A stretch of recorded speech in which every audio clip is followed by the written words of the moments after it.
me tell you about a friend. It's Craig LeBlanc where the good times never end. Talking Parks and Rec, it's a show you gotta know. Welcome one and all to the Daily Parks and Rec Show. It's the Daily Parks and Rec Show.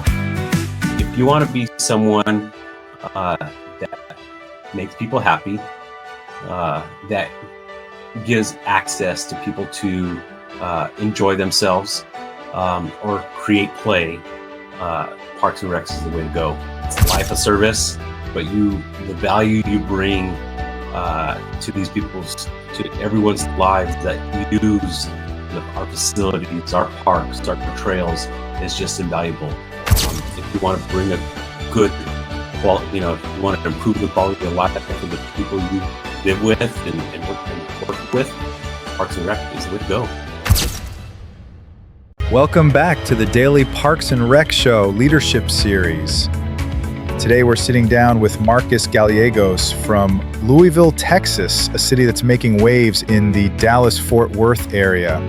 Marcus and his team are tackling major projects from managing the end of a $20 million aquatic center construction to pioneering a unique wildflower program. You won't believe how many acres of wildflowers they're planting. We'll also get his take on new technologies in facilities maintenance like robotic mowers and hear about his journey from an insurance career to a fulfilling life in public service. The next chapter of our Parks and Rec story starts right now. Stay with us.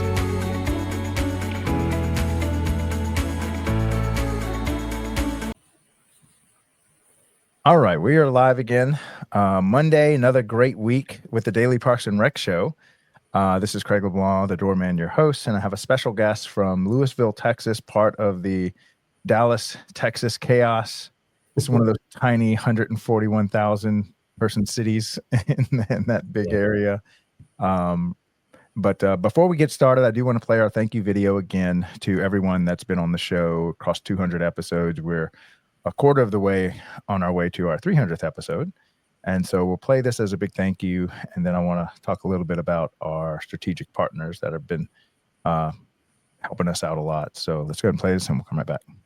From a simple mic in a rec center to a full-scale media company for the people who power our parks. 200 real stories, 5 original shows, and more to come, with one powerful mission: to lift up the voices of Parks and Rec professionals across the country. From maintenance crews and young interns and youths who love sports, to directors and public servants making a difference. We've built a platform that honors the unsung heroes behind every clean trail, every weekend tournament, every safe, welcoming park. This milestone isn't just about the content, it's about the people, the passion, the purpose. To every guest, listener, and supporter, thank you. The next chapter starts today. This is DPRS Media Co.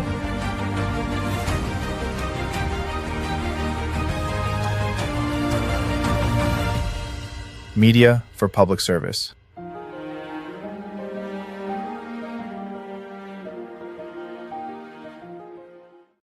All right, so big shout out to everyone that's come on the show previously. Thank you to Marcus coming on today.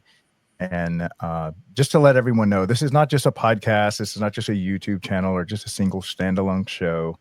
Our vision is to create a media company for the industry, similar to how the cooking channel has, their cooking channel. Sports has ESPN.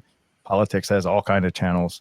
We want something for the entire voice and for the community of Parks and Rec nationwide to have a home that they can tell their story and no longer be this undiscovered major in college, but have it at the forefront. And we couldn't do this without our strategic partners. We are working with a nice group of strategic partners, which are vendors that have served this community for decades, that are helping us to create all the different shows specific to Parks and Rec. Like we'll have an urban forestry show, we'll have an aquatic show, we'll have a maintenance show. And so that's kind of our vision. We are 226 episodes deep into this, into accomplishing this. And so we created a little promo for strategic partners that would like to get more involved. Let me know if you'd like to get involved. Hit me up on LinkedIn, play this, and then we'll come right back and start our conversation with Marcus. Are you a vendor, brand, or service provider ready to connect with the heartbeat of local communities?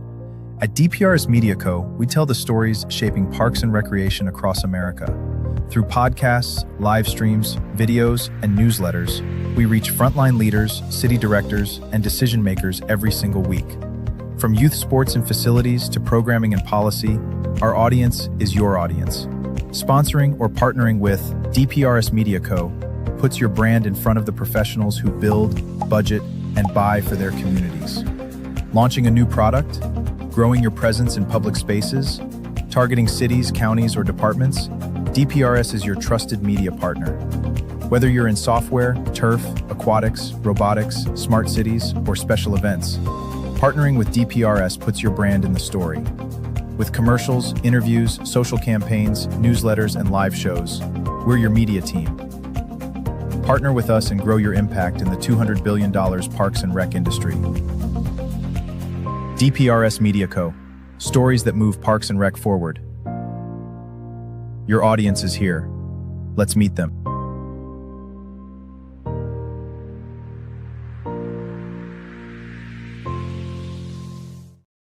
All right. So, and we do have a little announcement to make. It looks like the very next show we're going to launch is going to be a smart city technology in parks and recreation.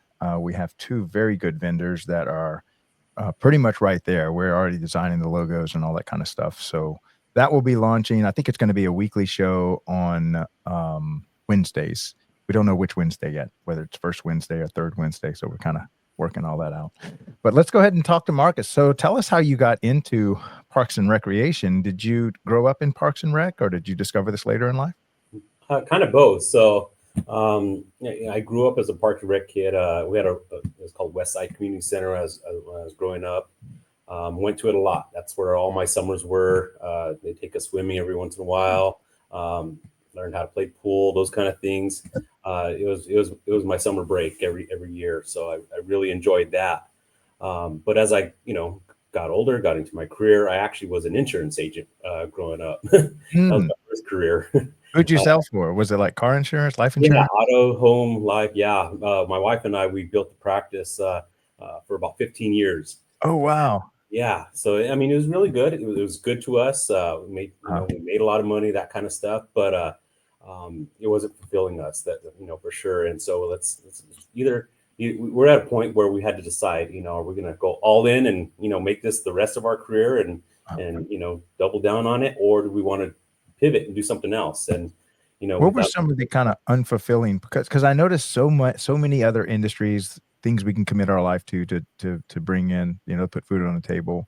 Mm-hmm. What were some of the things that you find yourself coming home every day saying, kind of, what am I doing here?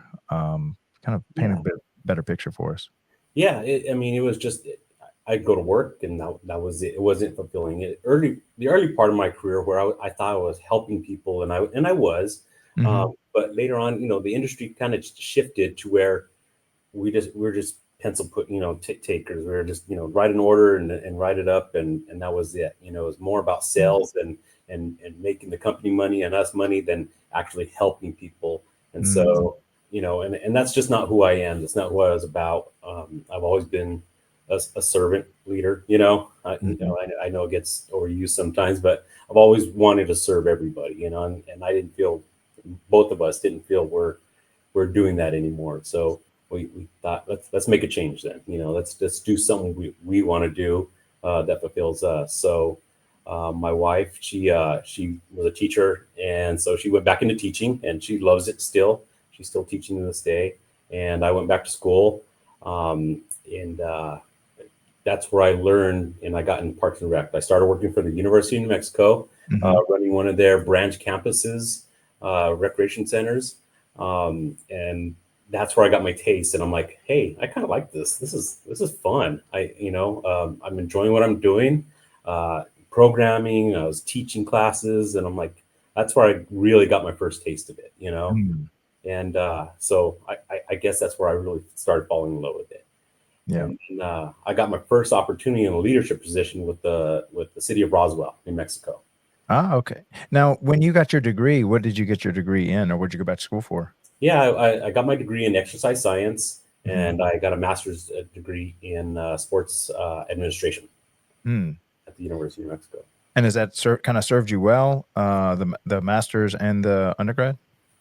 Yeah, to a point. I mean, yes, it got me in the sports field and in athletics, and I understand all that kind of stuff. Unfortunately, most schools nowadays don't have parks and recreation degrees. There's very few schools out there, and that's really what I wanted. But this is kind of the closest thing I can get that was relevant to what I wanted to do. Right. Right. And that was with the University of New Mexico, you said? Yeah, University of New Mexico. Did you do any internships during that time, or Yeah, I did. I did a couple of internships, more related into sports and fitness. I did a stint with the University of New Mexico baseball team. I was like kind of a student coach in a way with them. So I did a few internships with that. Yeah. And I remember you told me something about Roswell. Many people know that I found my love for creating content in the Bitcoin community. Mm-hmm. And then I heard through the back channels that Roswell is like maybe one of the first or second city to actually hold Bitcoin on the actual accounts. Mm-hmm. How they did it, how they accomplished that. I know a lot of cities are trying to move that way, but I really would love to have whoever on the show to like, how'd you do it? Tell us how you convinced your CF to go along with this. Right. Yeah. It's got to be an exception to it. I might need your help in getting that conversation going, though. Yeah, absolutely. Okay, so what was your time like over there? What was your kind of first full-time job into Parks and Recreation, and what were those early days like? Yeah, so in Roswell, I was the recreation director over there, and when they hired me, I was actually to open a brand new Recreation Aquatic Center that they had just built. $20 million project, big thing for the city. They wanted to make sure it was run right and opened right. So I finished the construction of that and went in and made sure that we wrote all the policies, procedures, opening everything, hired all the guards. What was it like finishing that project? Because I know a lot of people don't realize how much project management is a part of Parks and Recreation, that there are so many projects that are undertaken by sometimes it's a director, assistant director. If you're lucky, you have a full-time project manager. But what was that like, managing the finish of that project? Yeah, the finishing of it was pretty close to being done, probably 2 months before opening when I got there. So it was more of just the finishing touches, making sure that we went through all our punch lists and our walks, and we got our internet hooked up and that sort of thing. The vast majority of the construction was complete before I got there, so it was a little weird, just coming in and, hey, finish this stuff. We got the rest of it. There was a project manager already on it, so I don't want to make it sound like I actually built the thing or anything, but right. Coming in, it was like, all right, what can I take on or take off of your plate? Well, you go finish the rest of those things, those major things. So it was a little team effort right out of the gate. Yep. And so with project management, did you just kind of have to learn on the fly? Did you pick up where somebody left off? Did you have somebody hand the management of that project off to you? No. So growing up, my dad's a contractor. And well, that's a cheat code there. Yeah, I worked with him every single summer. I helped him build houses. Man. Well, that's it. Built a couple of houses myself. So I understand the process of going through a construction process, making it all happen, I guess. Yeah. So, wasn't new to me. Maybe on a $20 million scale, or, these bigger ones are a little bit different, but I definitely have a pretty good idea of how it's all supposed to go. Yeah. And then, so after 2 months, you get that done. Now you're hiring, getting everything going. What was that process like? Yeah, it was a mad dash, really. I mean, just trying to make sure everything was ready for our opening, because we had, like most projects, hey, we're opening on this date no matter what, and that happens a lot in Parks and Rec because, there's a lot of political things that going on, and we tell everybody we're going to have this pool open by this date, and we better have it happen. So it was a mad dash to make sure we had enough staff, everybody was in there, trained, a lot of late nights, a lot of working weekends. So, I mean, I got there and I worked my tail off. I'll tell you that. Just to make sure it happened. Yeah. And what's Roswell like? What's the size of that city? They're about 50,000. Yeah, it's nice. That's what So it. yeah, small city, small community, real tight knit. Mhm. They're, it took, 15 minutes. You can get from one end of town to the other. There was no traffic, not like the Dallas Fort Worth area. Mhm. Um, so, it was a great community. I really liked it. I enjoyed my time there. Yeah, yeah. Now, or is that where you're from originally, or that you just kind of saw the opportunity there just because the university was there, or what kind of brought you Yeah, there? Roswell's about 3 hours from Albuquerque, where I was, Mm, University of New Mexico. So, um, just an opportunity I saw, and I said, "Hey, that looks like because I wanted to further my career in Parks and Rec. mhm. New Mexico is a little bit different, and there's not many opportunities that open up sometimes over there. Right. So I took my opportunity there, and like I said, it really paid off. It really helped me out. Yeah. And really, you do have to kind of be flexible if you want to really get into Parks and Rec, especially if you want to become a leader in Parks and Rec. You just kind of take the opportunities that come at you. Just say yes, and the doors kind of open. Exactly, yeah, and it's been like that since I started that. Yeah. So how did Lewisville find you? So they found me from Fort Worth. So I spent a couple of years in Roswell. Then I got an opportunity in Fort Worth. I was the athletics director. I'm sorry, athletics superintendent of athletics out there. Mhm. Dave Lewis, who's now the director of Fort Worth, hired me. He was the AD at the time. Brought me over, and I ran all their sports fields, all their sports programs, adult sports, youth sports, um, the maintenance of all the athletic fields, the booking of everything. So, and they have a pretty big system. Yeah. It's Yeah, a it's a big system city. within a system. Yeah. That's I think, are they pushing 600,000-700,000 or something, maybe even close to a I think million they're over there? 9 right now. Yeah. Yeah, that's a big city. And I remember between Dallas and Texas, there was like just open land, and now it's just solid city. Nope, there's no open land anymore. I mean, it just keeps expanding. Yeah. Um, it just Yeah. keeps. But yeah, so I got. Oh, I'm sorry. Go ahead. I was gonna say, maybe tell people about the culture of, I mean, just Texas in general is such a high growth culture, as a state, but as a Parks and Rec department, it's like they're just always seem to be at the forefront. Yeah, especially North Texas. I mean, I got here and I didn't realize like there's so many great departments here Mhm. just in the Dallas Fort Worth area. It's amazing what some of these departments are doing, and it was kind of a culture shock to me. Like, whoa, hey, look what they're doing. Hey, look what they're doing, and a close knit group that they all help each other out. They Right. like they could pick up the phone and say, hey, I have this issue. What are you doing? We just encountered this. What are you doing? So, and we get together quite often. We have an association of directors that we talk about those things, and we help each other out. So it was something new that I hadn't experienced before. Yeah. Yeah, you're right. North Texas is kind of like its own state. It's bigger Mhm. than most states. And so, yeah, you said y'all have a group just in North Texas of directors separate from Traps, or is that kind of Yeah, part of Traps, or? it's the Directors Association of Yeah. the Dallas Fort Worth area, and they do a lot of good things. They raise some money and that sort of thing. But it's just great. We get together every couple months, and we see show off each other's facilities and new ideas. We bring in speakers to talk about some different things, to maintenance stuff that's coming up, or just different stuff that going on all the time. So Yeah. it's pretty great.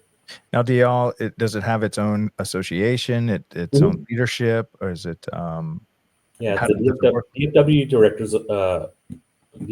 Directors Association. So it's just they have their own leadership on it. They have treasurer and all that good stuff that go along with it. Yeah, well, I'd love to get them on the show to kind of help just highlight what they do so we can Oh yeah.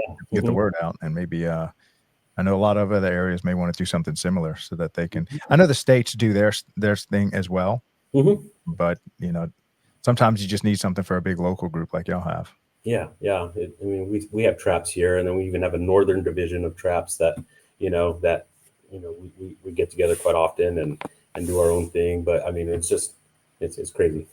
I've never seen anything like this here. Yeah, it's fantastic. If you haven't been to that area, there's 10 of something to do, the thing you want to do in that area. Whereas Right. some places might be struggling having one of those. Hmm. Okay, so tell us about so how did you get into Louisville? And then what does it look like over there for you? Yeah, so I was in Fort Worth, and like I said, I wasn't really looking at anything, but this opportunity opened up, and I'd heard about Lewisville and some of the things they were doing, and I looked into it more, and I said, you know what, that's kind of the place I want to be because it looks like they're whatever they say they're going to do, they do. So I took the opportunity. I was tough interview. If anybody knows Stacy Anaya, she's a tough interviewer. Running me through the gauntlet on it, but it was a great experience, and I mean it's everything I thought it was going to be plus more. What Lewisville does over here is leading the pack on everything. Wow. What were some of those tough interview questions? Do you remember any? Oh, geez, I have to think back. You got me on the spot here. Because sometimes you're just in an interview, you don't know what happens, and they just ask you this question that's kind of revealing or trying Yeah. to find out what kind of person you are under pressure or whatever. Honestly, some of the hardest interview I had was actually with the managers that I actually manage today. I supervise today. That was probably my toughest interview, Mm, talking with them, and I don't know why I got really nervous with all of them, and I knew they were judging me pretty harshly, right. and Yeah, like, they were tough. They were really tough. yeah. And how is it coming into because here you have people that they may have been here for 20 years and now that you're their leader and it's kind of an outsider coming in. What's it like leading when you're kind of the new leader, new person in town and you're having to pick up where someone left off? Yeah, I mean it's making connections with some of them. A lot of them were very interesting of me, especially some of the maintenance staff and those kind of guys. Yep. They just look at me like, "Who are you?" I'm like, "I'm here to help. I'm here to help, and just give me time." Yeah. So it's earning those making those relationships and earning their trust. Yeah. It wasn't easy, and we're still making some inroads on some of them, but it's something I work at every single day. Right. Now, maybe give some insight into any advice you would give someone that's kind of in those shoes. What do you think are some of the best ways to earn trust of, especially the maintenance people who are kind of the unsung heroes of parks and recreation that have been there forever, but have a huge degree of mastery to keep these parks rolling. Anything you can say to how we can shore up those relationships? Yeah, I mean, especially on the maintenance staff, you just spend time with them, go out in the Mhm. field with them, spend time with them, learn what they do, and appreciate what they do. Mhm. Um, I know every time I try to make as much appearances, and that's a bad word, appearance. Yeah, I like to spend time with them out there, as right. much as I can, just to make sure they know, hey, I know what I see, what you're doing. I'm here with you. How can I help you? Is there anything you guys need? That's been my biggest focus is trying to make their jobs easier. And what can we get you something? What can we change that's been bugging you for the last 20 years that doesn't need to be happening anymore, that make your life easier. Yeah. And so what's your day-to-day look like as assistant director? Kind of what's the job description and then what's kind of on your plate? Yeah, so my job description is I'm over all three divisions. We have our programs division, which is our recreation division. We have our preserving greenbelt division uh, that encompasses all our green mass centerpiece, and then we have our park maintenance division as well. Mm, So I am over all the operations of those three divisions. So 90% and 95% of the employees actually directly fall under me. mm. And so then what are the roles left over for the director to do? What's kind of on their plate? And I'm assuming y'all kind of Mhm. double team the whole thing, splitting up Oh, responsibility. yeah, so Stacy, she really works on the strategic plan. How Mm, making inroads here, buying land here, planning for the future. So, making connections, making sure because we're big into the 10-minute walk to a park. So that's one of her main focuses right now is making sure we expand that and meet our goal of mm. 100% by 2035. Now, what is I've never heard of that, but so it's 10 minutes walk to a park. That's a goal y'all have. And so where did that come from? And kind of maybe describe That the goal a little is bit the Trust for Public Land. So if you better. go to their website, you'll see most major cities are part of that 10-minute walk to a park. So it makes Mhm. sure so every resident has a 10-minute walk to some kind of park, trail, green space, open space. access to nature. Mm. And Okay. and we're right at 85, or we're 83% right now. We're supposed to be 85 by the end of this year. That's our goal. So we have a couple of connections we need to make. But by 2035, our goal is to be 100%. That we want 100% of our residents to be within a 10-minute walk to a park. Wow. And what type of trails do y'all have? Is this kind of connecting subdivisions or connecting park to park, or? All of it, yeah. So we have a lot of nature trails. So we have a couple green belts and a couple streams that we have trails through. We have parks that we're trying to make connections to. We have a new part of town that we took over a couple of years ago, called Castle Hills, that we need to make some trail connections in there to connect all their. They have, there's a bunch of little subdivisions in there, and try to get those trails all connected. So we have a lot of different types of trails. Plus, we want to connect with other cities around us. We're landlocked, so we want to make sure we can connect to the north, south, east, and west, and people have access all the way up north and south, or to our DCHA train stations. Make sure they have access to ride a bike to the train station, and they can commute or something like that. Now, how are y'all handling all the different things that you find on a trail with all the different e-bikes? And it seems like there's some new version of an electric something to ride at 50 miles an hour down the trail. Yeah, we haven't had that big of an issue right now. Every once in a while, we'll get a complaint like, "Hey, someone's speeding through here," or something like that. So, our regulations right now do allow for it. So, it's not like we can go shut these people down or anything like that.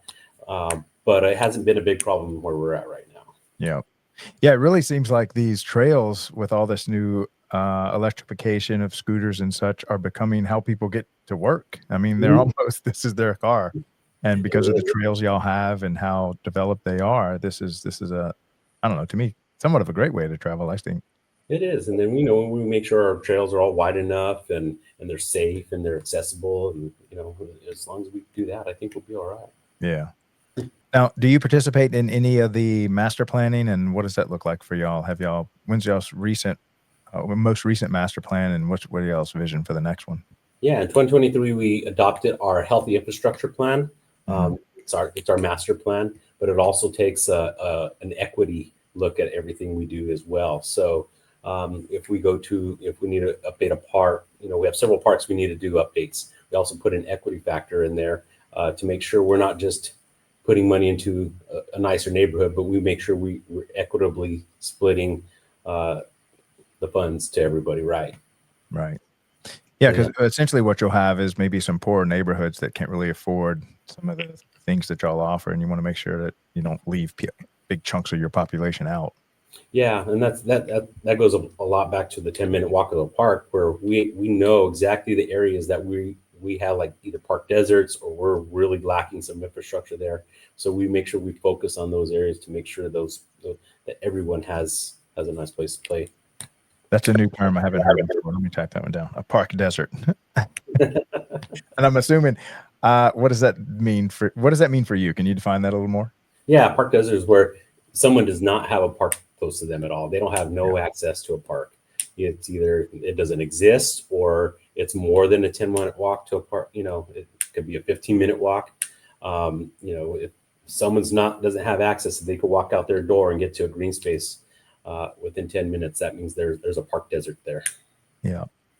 Now, I know a lot of other states, for you to be able to construct any type of new development or subdivision, you also have to dedicate a certain amount of land or money for a park. Is that something y'all have as well?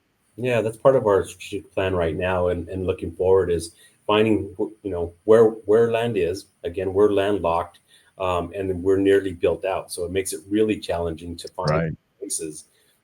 And there's some places it's going to be really tough to get in there, but we are looking at those right now. In last year, we passed a almost $48 million bond to go out and purchase land, purchase property, buy easements, those kind of things, to make sure we can connect everybody. Yep. Yeah, because land is getting more and more scarce in your neck of the woods. It is, especially when you're, like I said, we're landlocked and nearly built out. So we're having to get real creative on a lot of these places, Yep.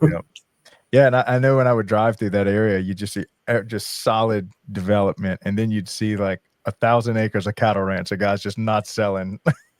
Yeah, You see these every now and then. You'll see them in the Dallas area. they're selling. They're selling now. Yeah, they're cashing in. Okay, so we'll take a little break. I'm going to play our Young Professionals Network show. We had a great one last Friday with Rachel. She's an up-and-coming star here in America, and her and her co-host, I think it was named, was it Peyton? Hold on, let me see. And but they actually ran a great program for our young professionals. We have a Friday show that's Colton Paddock. And so every Friday we do a special just for the young professionals. And it doesn't just mean you're young. It just could mean, like Marcus, you're just new.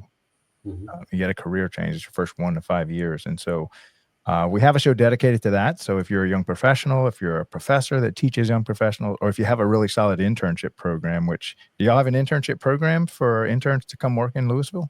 We do through the city, actually. And every year we put in for it because we have different areas we want to expand, or we have some special projects we want to get done. So we do. We have an intern, in fact, right now in our forestry division. Okay. Well, if they're open to it, I'd love to have them on our Friday show, especially in forestry, because we're also creating an urban forestry show.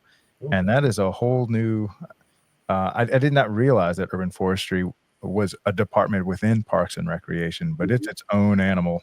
Urban forestry. Okay, so we'll play this YPN show. Right after that, I'm just going to let it play right into something I think you'll be able to speak on at a super high level, and that's our facilities maintenance show, which is our morning show. And so we'll finish off the conversation about that. So we'll be right back. Great. Are you ready to lead the next generation of Parks and Rec? Whether you're a student, intern, or rising leader, welcome to the Young Professionals Network by DPRS Media Co. Our mission? To empower early career professionals in parks and recreation through mentorship, visibility, and real-world leadership development. Our vision? A national network of passionate, prepared, and purpose-driven leaders who shape the future of public service. Starting now. Powered by the Daily Parks and Rec Show, YPN gives you access to exclusive interviews, career-building resources, behind-the-scenes content, and live events, all created by and for the next wave of Parks and Rec professionals. Learn from seasoned directors, build your brand, get involved with national conversations that matter. Whether you're in youth sports, facilities, programming, or policy, YPN is your launchpad. Young Professionals Network, your career, your community, your story. Behind every thriving park, every safe playground, every event-ready field, there's a team working before sunrise and long after sunset. This is Facility Maintenance, the only show created for and by the unsung heroes of Parks and Recreation. Brought to you by DPRS Media Co., where real work gets real recognition. From restrooms to rec centers, HVAC to turf tech, we go beyond the job site into the heart of operations that keep our communities moving. Our mission? To elevate maintenance teams through stories, solutions, and shared experience. Our vision? A world where every facility crew is seen, valued, and fully supported. Each episode features operators, innovators, and leaders, sharing tools, tech, and tactics that make the impossible look easy. Facility maintenance isn't just a job, it's purpose, it's passion, and now it's a show. Facility Maintenance, where tools meet purpose, where work becomes legacy. All right, so let's talk shop a little on because you're overall facilities maintenance over on your end, correct? Yeah, correct. Yeah. So what is that like? It's one of the most challenging things, obviously. It really because trying to get guys, especially when they've been in the industry for maybe 20 years, and things have changed, right? Maybe the way we mow the grass has changed on making sure we're more efficient, making sure we're safe, making sure if there's new ways of doing things, trying to bring new ideas to facility maintenance is sometimes challenging because they're like, no, this is the way we've always done it. I've always, painted lines like this, where now we can put a robot out there and it'll paint it for us, So really getting the buy-in to some of these, so some of our team members is always challenging, but Yeah. Now, have y'all started to employ or deploy some of those autonomous mowers or sprayers or anything like that? Yeah, we have two field painters right now for our sports facilities to paint all the soccer lines and those kind of things. We're actually looking to purchase a sprayer here soon. That's one of our next things, as well as we're looking into on how those mowers are going to do. There's been, again, some resistance on our maintenance team's end, because they're like, I'm not sure if that's going to work or not, or if it's if it's going to last or not. And there is some questions about that, but there are cities out there that are doing it right now that they see it's working well. So we've been taking kind of a wait and see approach on a couple of these things, but I think we're ready to start moving on it. Have you talked to Kim Bybee over there in Carrollton, Texas, by any chance? Yeah. Yes, they're doing it. Yeah, they are leading the charge, I think, for the country. Yeah. I mean, I've talked to a lot of people, and they're deep into that autonomous side. I think her and I think it's Clark is her assistant director. I want to say they've got 20 robots, 20. Wow, I think I didn't realize they had that many. it's like 7 fully autonomous lawnmowers, about that many sprayers. And she went and got her pilot's license to fly this drone that would use facial recognition to identify unwanted plants and spray them. And I was thinking it was a little drone like you might see. This thing has a 150-pound payload and is 10 foot wide. 10 foot long. It's like a car. It's a flying car. And she just kind of took the bull by the horns and got certified to fly it and all this kind of stuff. And they're just, so if you haven't, definitely reach out to her. Maybe go take a tour. If you do go, tell me. I'll go with you. I'd love to just see it all in action. And that's Carrollton in y'all area, isn't it? Isn't that one of the? It's right. It's our neighbor down the street, the big street of Dallas. So, and what are some of the pushbacks? I guess the kind of the older maintenance crews are just like, well, does this replace me, or how does this work? Or... there's a little bit of that. They're like, oh, you're just you're getting new stuff, and we're not going to have a job anymore. Or they have concerns that they're going to just run over stuff. The mowers are going to run over stuff or not do a good as job as they do. They're like, hey, we take pride in what we're doing. We do a great job. We know we're going to have a good finish. And what if what if the robot doesn't work out? How long is it going to last? The battery on those things sometimes don't last very long. So they're, those are the kind of the concerns we get from them. Yeah, and I think all of those are true, actually, in the early days. It's like iPhone 1 is just terrible compared to what we have today. But they just keep getting better and better. I remember when AI kind of hit the scene just a few months ago, it was like, this will never replace. Now I'm like, okay, this thing's going to replace me before long. Right. Yeah. Especially with AI nowadays, everybody's kind of like, we need our jobs, we don't want AI to take over. Yeah, I think it is something we want to do, Yeah. And for me, at least, AI is now just my advisor. Sometimes I think it's telling me what to do because I'm not as smart as it. I talk to my AI probably about 2 to 3 hours a day as I tell it what I'm trying to do. And then when I see how well it refines my ideas and just maps them out for me, my ideas are much more refined and much more it almost gets me from version 1 to version 7 quickly, versus me having to put version 1 into the market, get all the feedback from the people, and then fix it. It kind of just fast tracks me. It does. We've been using a lot here, especially writing documents, presentations, those type of things something that could take used to take 4 or 5 hours, we can get it done in 20 minutes now, Right. So it's just made us more efficient. And so, we are trying to push those efficiencies out to our teams. Yeah. And I use it. I could imagine y'all using it for something like this. I'll create a fake scenario. So you're giving a presentation to a committee and here's you feed your presentation to the AI, and then you tell the AI, now I have some people in there that really care a lot about green space. How do I, can you critique me on how it could kind of make my presentation be a little more towards them, and then it just spits it out. Precisely. It's a great tool. But we are also watching how often we use it, because we know there's a We're learning about the effects of all these people on AI and the data centers and the amount of energy and water use that these AI data centers are using. So we are cognizant of exactly how much we use it out there. Oh yeah, that's going to consume most of the electricity, I think, before long on Earth, because that thing is it's super power hungry. Just coming from the Bitcoin world, the miners, just one little miner about the size of a shoebox consumes 28 amps of 220, which is like 4 hair dryers or 4 toasters that you see on your countertop worth of power. So that brilliant explanation that it gave you comes at an electrical cost. For sure. Yeah. It's not as efficient as our brain. I think our brain runs on about 100-watt light bulb. It's a much more efficient computer.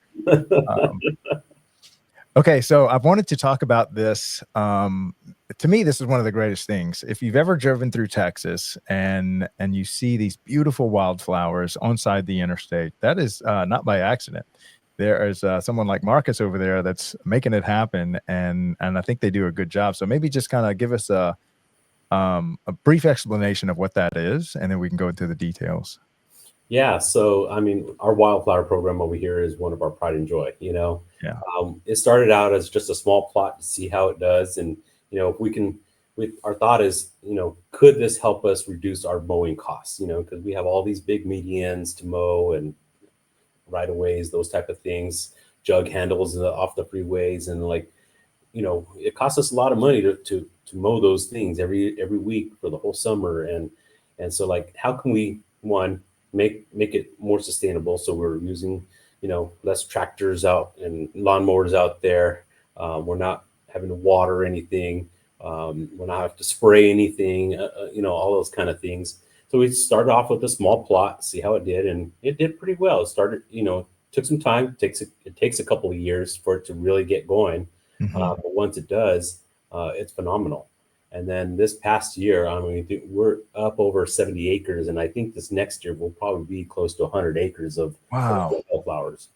And, it really took some, some political fortitude on between our mayor and our city councilman to, back off the naysayers of this, because we took on whole medians of what were manicured grass before to wildflowers. And the first year was kind of rough, that it doesn't look the best. But year 2 it got a lot better. And by year 3, we're winning awards over it, Wow. And we have cities calling us all the time and wanting to talk to Chris Chastain. He's our preserve and greenbelt manager that kind of manages that program. They're wanting to talk to him like, hey, how can we get this done? Because our mayor and council are telling us, hey, we need to do this because look what Lewisville is doing. It's just fantastic. Plus saving us on mowing, maintenance costs, all those kind of things. And they look fantastic. Yeah. And so what does year 1 look like to prepare the ground? I mean, you're just cutting almost like on a median, you're almost just cutting weeds at that point. Yeah, I mean, so you've got to let it grow. You got to give it a chance. So year 1, we plant in the fall, for the next spring to come up, and you'll have some wildflowers come up, but you'll have a lot of weeds still. You have a lot of grasses still. So it looks real patchy. A lot of people complain that it just looks weedy, and there are weeds in there. But we go and we let it. You have to let it go all year. All the way through the summer until those flowers go to seed, and then we mow it down. This time of year, right now, we're mowing all our medians down right now. Now at the end of July and August, so we can start planting again in September, October for the following year. So year 2, you plant it all again. The following spring, everything starts popping. It looks a little bit better. We have a lot more wildflowers, more diversity. It lasts a little bit longer into the season because the wildflower mixes we get, we have different ones that come up early spring, late spring, midsummer, all the way up until July. And then we mow it down again. Year 3, we do the same thing. We probably have to seed a little bit less. But like I said, this last year was just phenomenal. Our medians look fantastic. And the idea is, by year 5, it's nothing but wildflowers, and it's self-sustainable, where we just go in, we mow it once a year, and we're done. We don't have to reseed Wow. anymore. We don't have to do anything, and it just naturally comes back every single year. How many times are y'all cutting these medians in a year? If out of 52 weeks, are you cutting, every week, or you're Yeah, cutting we're 30 times a year? at least 40 to 45 times. And so that's if you were just kind of the old way. Mm-hmm. And now the goal is, you're saying just once a year you have to pull that down, and then after Once that, a year. oh Yeah. my gosh. That's amazing. Yeah. So we go from the 40 to 45 times to one mowing. It takes them a while to mow, but we have a phrase mower that goes through and makes sure that it doesn't kill all the seeds, and it doesn't just blow everything everywhere. It's a little bit different, and but it really helps. The maintenance costs and dramatically come down in those areas. And that's got to help a lot with the biodiversity and all the little insects and pollinators and stuff. Yeah, that's one of the things we did. We didn't just do that by accident. Like, hey, we had this great idea. We actually worked with the University of North Texas on this, and they sent students to help us. We worked with their professors over there, and to help us to make sure we did this right. It wasn't just us trying something. And they actually did a lot of different studies. They go in, from when we first started to how many animals. They did a taxa on how many bugs, species, animals, all that kind of stuff that they saw, compared to when, like this past year. It's night and day of how many things are in there now. Good stuff, good bugs, bees, butterflies, all the kind of bugs we do want in our environment. Yeah. It's funny. I saw this study the other day, and they were saying that flies have a natural enemy, and it's called the dragonfly. And they'll take out thousands of these flies and stuff, but they need a little stem to kind of perch on. Yeah. And that if you plant these, you'll have all these dragonflies taking out all these kind of pesky flies that cover everything else. Yeah, that's a good point, because we did have a lot more dragonflies in around these medians and these wildflowers now than ever before. So it's good. It's good for the environment. All the way around. There's no bad in it. Yeah, and then that's going to drastically reduce the amount of wear and tear on all your machines and stuff. You're not having to cut so much, and then it's much prettier to look at than just cut grass or cut weeds. It is, and we have the naysayers. There's a lot of people who are like, oh no, I want the grass and I hate these wildflowers, or they call them weeds, those kind of things. But we found that the vast majority, probably 9 out of 10 people, prefer the wildflowers. It's that small 10% of people are just, no matter what you do, you're not going to make them happy. Right. Can't make everybody happy all the time. Right. Now, does it have different? So you've got like maybe winter wildflowers or fall wildflowers, and they just kind of, those die out, but then the spring ones come in, and it's all in the same seed mix? It is. Yeah. We buy these seed mixes that it's meant to be able to bloom all year long. I see. They do dry out during July when it gets real hot and no rain here. So they do dry out and they go to seed, and then we mow it. But then we'll have wildflowers come up October, November. That'll start sprouting, because it's a great time to bloom. They'll die off, and then in the spring, that's when the real stuff happens again. Yeah. So y'all just finished the mow then, didn't y'all? Was July the time that y'all really cut it down? Yeah, July now into August. They're still mowing some areas. It takes a while, like I said. We have one guy on a phrase mower that's doing them all, so it takes him a little bit to get them all. And as we expand, we're going to have to figure something out to help him out, but he's great. He does a great, phenomenal job in making sure he has a passion for it. His name is Pat, and he has a passion for those wildflowers. He loves them. So he takes good pride in his work. Yeah, well, great job on that. I was and I think if you go through Lewisville, you'll see it. And now, is there any other cities that y'all kind of followed their footsteps that y'all came across, or kind of first? I don't know any specific cities. We're kind of the leader out there. I know there's some in the Midwest that are doing it as well. But as far as especially in Texas and the Metroplex, we are the leaders. We have cities calling us on how to do it. We have our mayor out there who's tooting the horn with everybody. In fact, him and our mayor and our director Stacy and I are actually doing a presentation for Texas Municipal League conference next month or in October, talking about these wildflowers too. And they'll be speaking to mayors and council members and other directors on how to do this and how to do it right. Mm. Now, back to maintenance. Anything that you see as far as the future, aside from the robotics and stuff? How do we manage what's coming our way when it comes to managing facilities here? Yeah, just being open to change. There's always new ways of doing things. I don't have anything specific off the top of my head, but just being open to change. I know that there's always, we'll get ideas from staff, and listening to staff on how we could do something different is always key. Yeah. Okay, so let's maybe I'd like to, towards the end of the show here, have you say your testimony to a group of college. So imagine you're standing in front of a group of undecided college kids, and you're really trying to encourage them to give Parks and Rec consideration for dedicating their life to this industry. What would your testimony to them be? Well, my testimony, let's see. If you want to be someone that makes people happy, that gives access to people to enjoy themselves or create play, Parks and Recs is the way to go. It's a life of service, but the value you bring to these to everyone's lives that use our facilities, our parks, our trails is just invaluable. Parks are we believe parks are infrastructure. It's necessary. Yeah. It's just as important as having a street or your water lines. If you don't have these things in your community, then your community won't thrive. It'll die. And it's a quality of life. And if you want to bring a good quality, if you want to improve the quality of life of the people you live with and work with, Parks and Rec is the way to go. Yeah, for sure.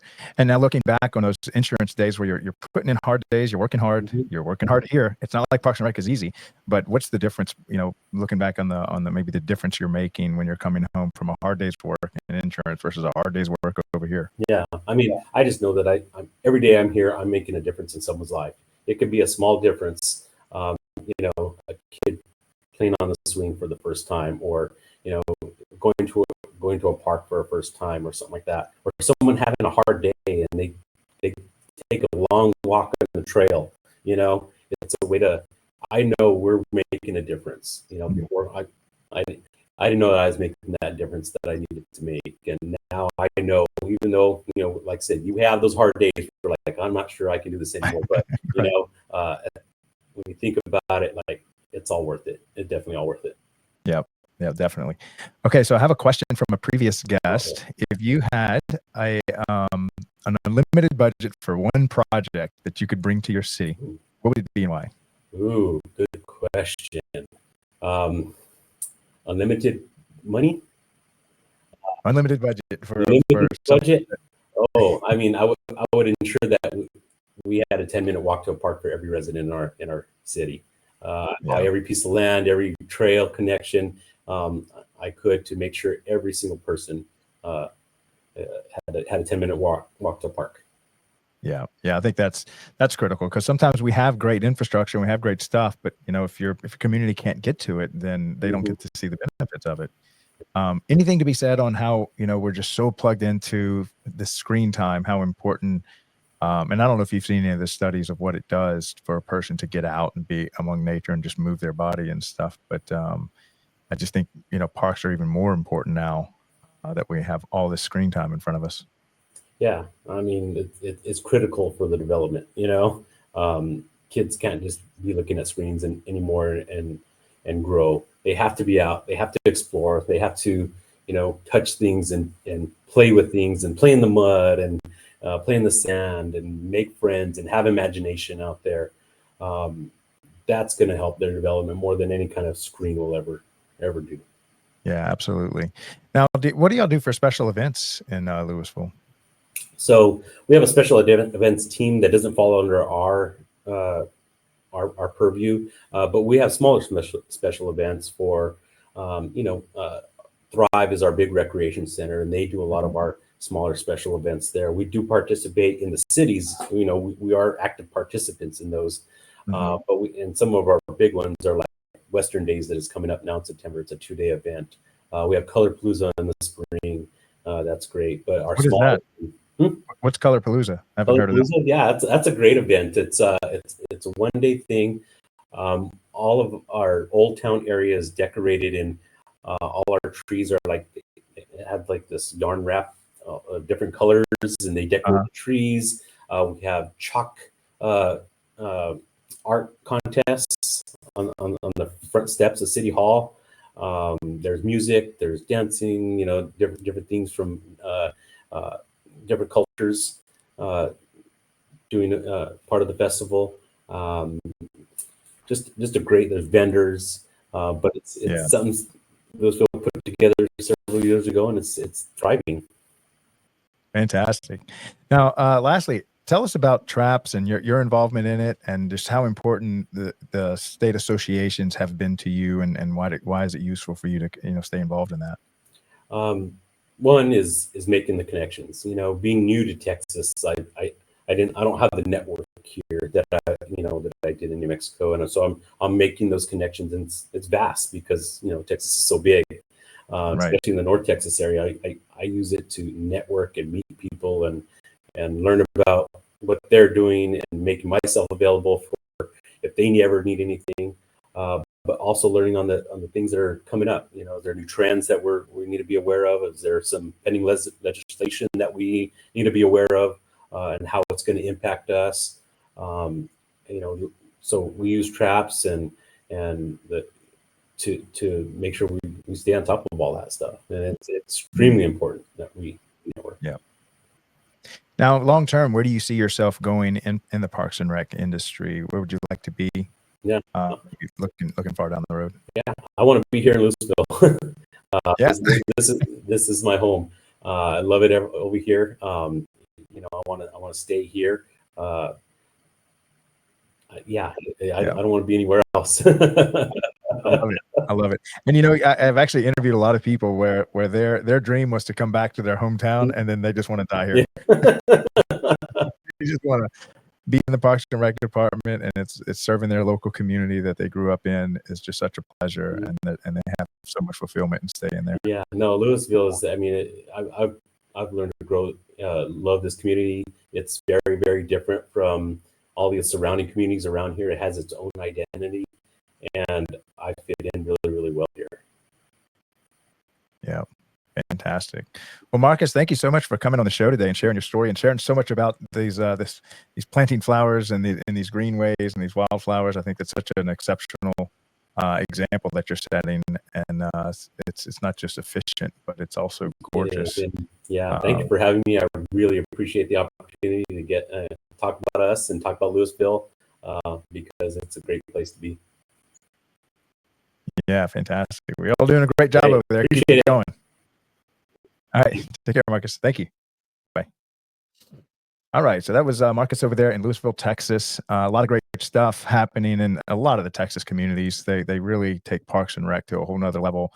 They have a great state association, a lot of great cities pioneering so many different parts of parks and recreation, just like Lewisville is pioneering having these wildflowers in the medium. If you haven't had a chance to go through it, it's something to see. Just, over 100 acres, he said they have that they're planting wildflowers, and it just helps with the biodiversity. It just helps with the maintenance of it, and it's gorgeous. So I think that's something that every city could kind of look at as a way to maintain these green spaces, or not just green spaces, but like the public land and all the, in the interstate and all the intersections and stuff like that. I think it's beautiful, and that's kind of one of the reasons I wanted to have him on the show, in addition to everything else that they're doing right in Texas and in Lewisville specifically. Okay, so next, I did just want to thank everyone for a lot of the feedback we are getting about how we're building out the Daily Parks and Rec show and DPRS Media Company. It's just such high quality critiques, and so we're really incorporating a lot of our strategy just from the community. And without you guys, we want to make something that serves the community. And getting that feedback is priceless. So if ever you happen to see yourself in the comment section of either a YouTube channel or on our Facebook group or page or on the LinkedIn channel or X, please leave a comment on what we can do better, on guests you'd like to see, on topics you'd like to see us cover, and then even entire channels. So as I said before, we're getting ready to launch Smart Cities in Parks and Rec. I think it's like we're still fighting over the name and the logo and stuff, but we're going to cover Internet of Things. What is a smart city? How does that work inside of municipal government, inside of Parks and Rec? And then who are the vendors that are kind of pioneering this really new segment of how we run our facilities and how we talk to all the different hardware devices scattered throughout the city, it's switches and stuff. And so it's really a booming area. And so I'm really happy to make that show because I think it helps us to just know more about what goes on in the city. We're really tied into all the devices and really excited about that. Also, another announcement, we are attending officially the Georgia Parks and Rec Association. We will be there hosting the Daily Parks and Rec show. I think 3 or 4 days during the convention. We'll be interviewing attendees, directors, people who put it on, and vendors live from that state association. I want to say that's the first or second week over in Jekyll Island of November, and first or second week in November, we're also doing the same thing for Kentucky. This will be our second time going to Kentucky. We will also be attending, we're in the works to attend California next year. We'll be at NRPA this year. We'll be attending Louisiana this year. So I want to say we've got, and then Southwest, I think it's Southwest Parks Training Institute. And that's in Oklahoma. That's also going to be next year. We'll be attending that one. And we've got a few others in the in the kitchen back here. And so hopefully we can see y'all live at one of these events. If you see us out there, just come say hello, even if you don't want to hop on stage. We're not going to force you into some live interview, but just, come say hello to us. Let us know what we can do better to serve this community. We're certainly have a great time doing it. And we want to make sure that we're building something that really serves y'all. So again, thank you for all the love and support that y'all given us to build this media company for the Parks and Rec industry. This is Craig LeBlanc, the doorman, signing off with the Daily Parks and Rec show. We'll see y'all here again tomorrow. Thanks. Bye.